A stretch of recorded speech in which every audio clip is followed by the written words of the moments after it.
Welcome back.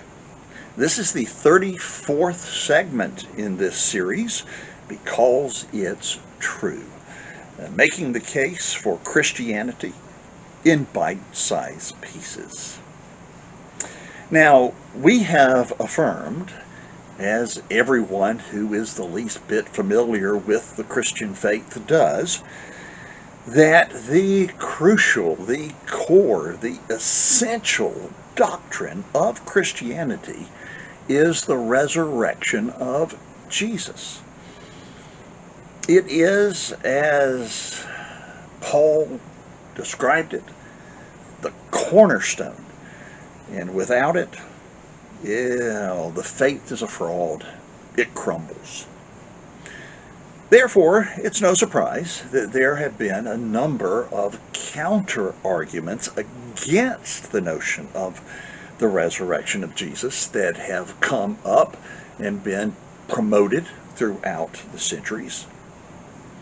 There are, in fact, 6 major ones that I'm aware of.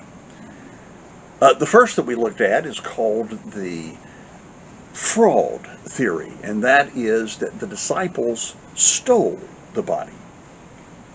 The second is what I've called the larcenous authorities theory, that the Jewish authorities, or perhaps the Roman authorities, or some combination of the two, they stole the body. A third theory, the wrong tomb theory, that the followers of Jesus, the women especially, being distraught and grieved and in dismay over the death of this man that they had put so much hope in, got confused and they went to the wrong tomb. Then there is the swoon theory. Jesus didn't actually die, he just passed out. And once he was in the tomb, he revived, left the tomb, and presented himself as resurrected. And a fifth theory that we have looked at is hallucinations. Everybody who thought they saw a dead man risen only thought they saw a dead man risen. Now, of these 5, as best I can tell, almost no scholars today hold any of them as viable because they are just so historically unreasonable. It's the 6th theory that, again, as best I can tell, you'll find a bit more commonly among skeptics. And that is that Jesus did not rise physically, but he rose spiritually. The spiritual resurrection theory. Now, the problem with this, first of all, is that it does not fit the Jewish understanding of resurrection. Now, granted, not all the Jews believed in the idea of resurrection.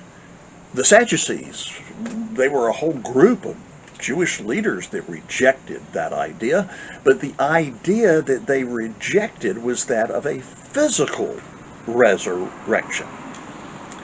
You see, the notion of a spiritual resurrection was a Greek idea. And all of those who claimed and promoted Jesus' resurrection were Jewish. The disciples testified that they had encountered a physically resurrected Jesus. And, of course, this does not account for the fact that the body of Jesus was no longer in the tomb. So, this theory is simply and significantly not honest with the nature of the eyewitness testimony that we have. And it doesn't even address the essential data. So, 6 theories, all very, very thin, raises the question, why do some skeptics insist on continuing to embrace them? Well, I want to suggest to you that at the heart, it's because they carry with them a naturalistic bias. You see, once you open yourself up to the possibility that Jesus was in fact raised from the dead, you have to open yourself up to the idea that there is the supernatural and not just the natural. And once you open yourself up to the notion of the supernatural, the possibility of the supernatural, you open yourself up to the possibility of the existence of God. And once you affirm or seriously entertain the resurrection of Jesus, which authenticates that he was who he claimed to be, and that is God, then you are confronted with the reality of God. And all of a sudden you're confronted with one to whom you are responsible. And there goes your autonomy, especially your moral autonomy. You are no longer free to decide for yourself what is right and what is wrong and do whatever it is that you want to do with no accountability to anyone higher than you.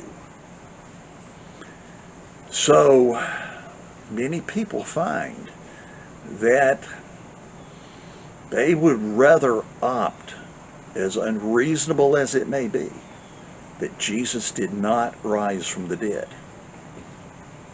Their issue is not an intellectual one. It's a moral issue.